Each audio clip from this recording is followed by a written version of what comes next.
Welcome home, family and fellow citizens of the African Order.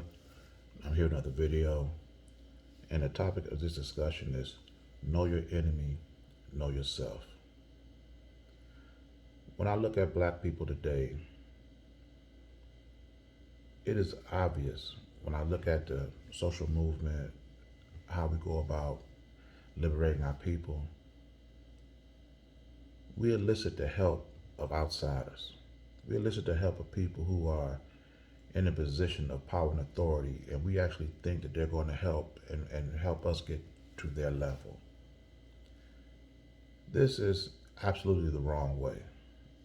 We have to liberate ourselves. We have to come together. We cannot be putting our faith in the hands of anybody else. And one reason why I believe we do that is because we don't know how to identify the enemy.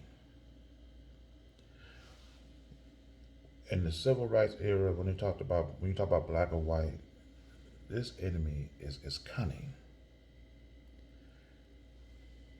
Yeah, you could identify a blatant enemy, that somebody's attacking you, that somebody's doing something directly that you cannot avoid, you can't help but notice.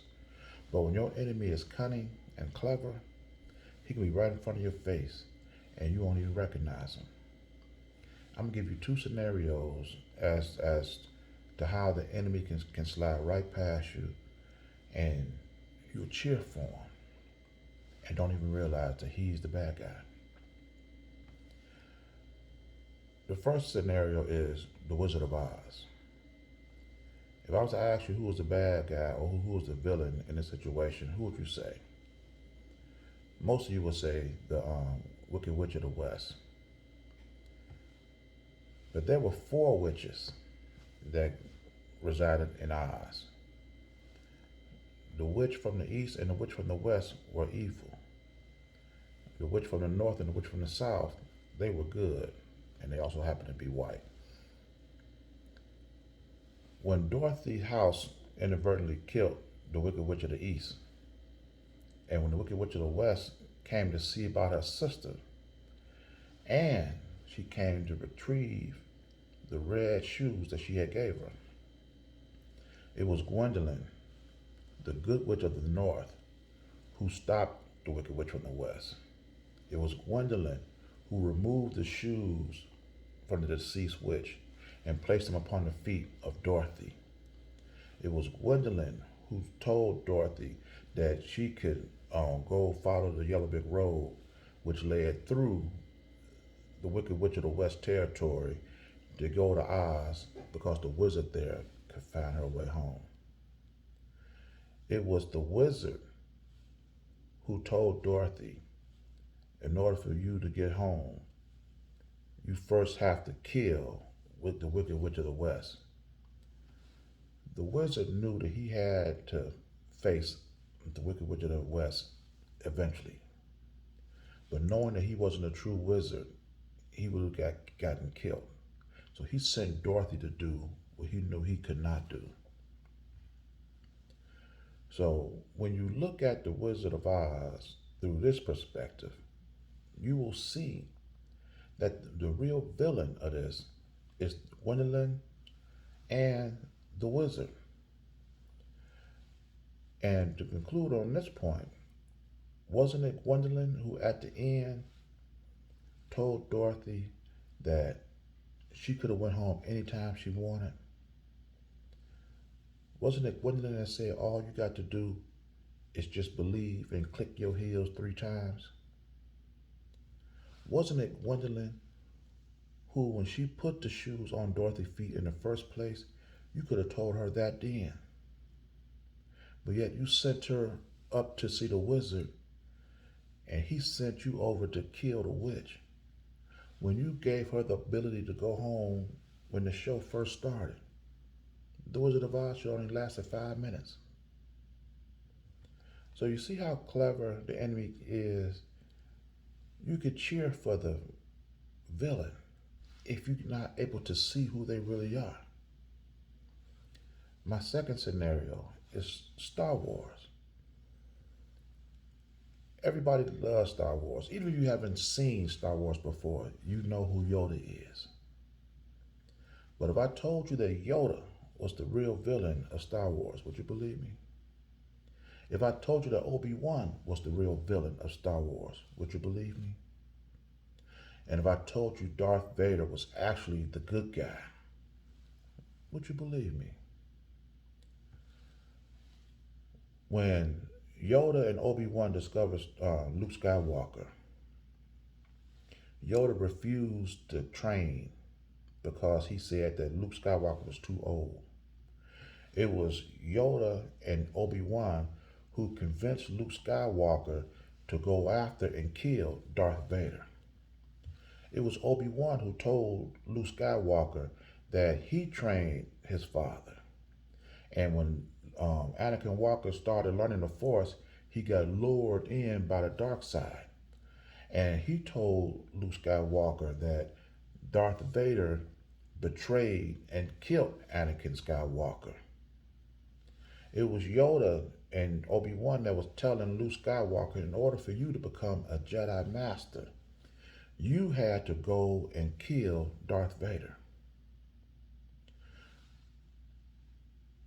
It was Obi-Wan who had lied to Luke Skywalker when Luke Skywalker went to Darth Vader and Darth Vader revealed to him that he was his father. When Luke Skywalker went back to confront Obi about this information, Obi-Wan said, I did tell you the truth from a certain point of view.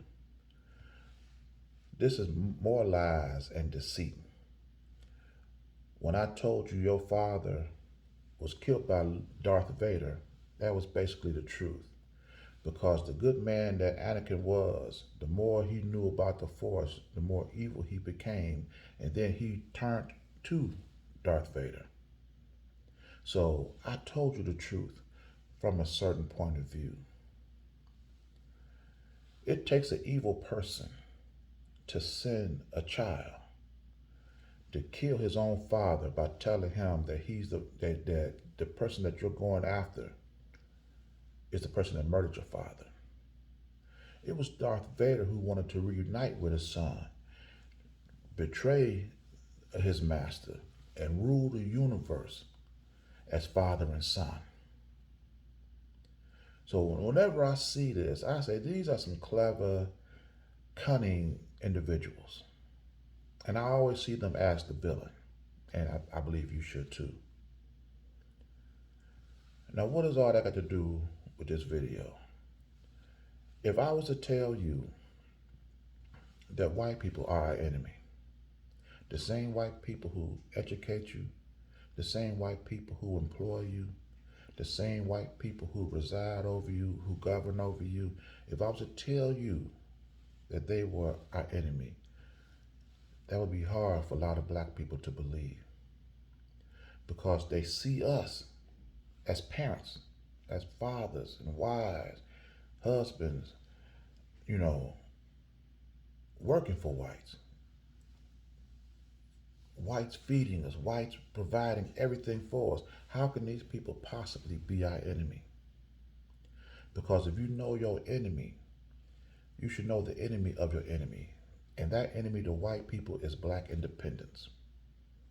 There's nothing that white people are going to do that's going to put you on the path of independence.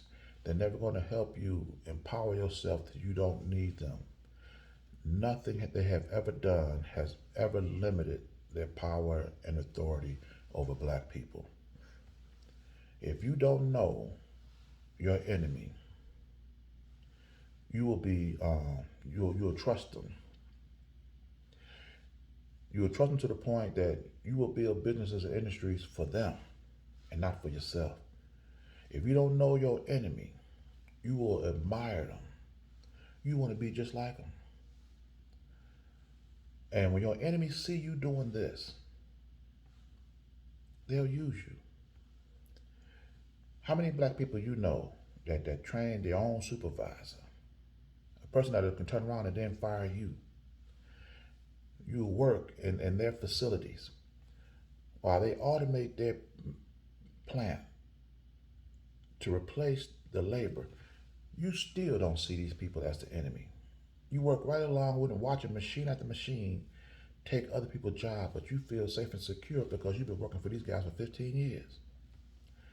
You know, um, they'll lead you to your own destruction.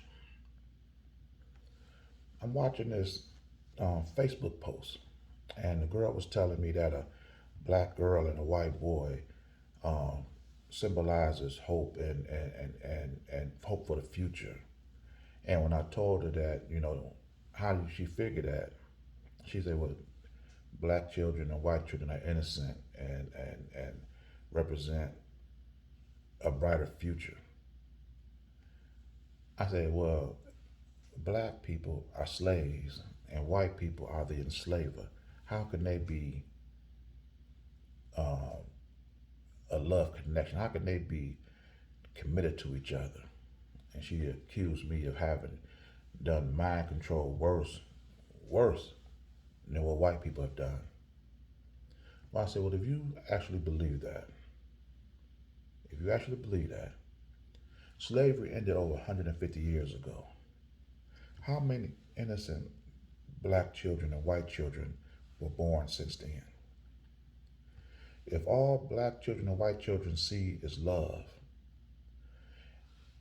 why aren't we living in this brighter future right now? Why are you right now today looking at a 5-year-old black girl and a 5-year-old white boy being loved, um, growing this brighter future because you got your hopes in these two? We should be living in this existence right now. What are you waiting for? When you don't know your enemy, you will fool yourself. You sitting around waiting for something to happen that you should have realized years ago. That is absolutely nuts. But if you know your enemy, then you wouldn't trust them. You will build businesses and industries to support your own people. You won't rely solely on them. You will see them for as who they truly are, deceivers. And you will want nothing to be like them. When you see that, then they can't use you, they can't manipulate you. If you know your enemy, and then you know yourself, your true self, you will love yourself. But before I end this video, let me say this.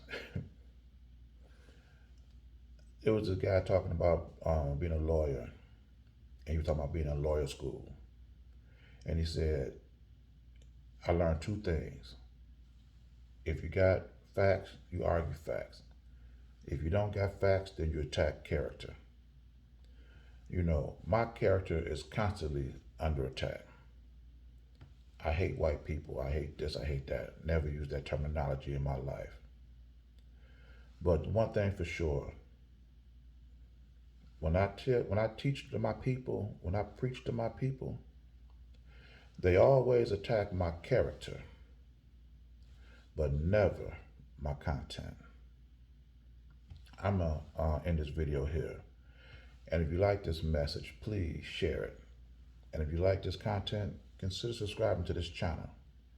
And with this video, as with all my videos, it is for the complete liberation of my people. And I see you in my next message. Ashe.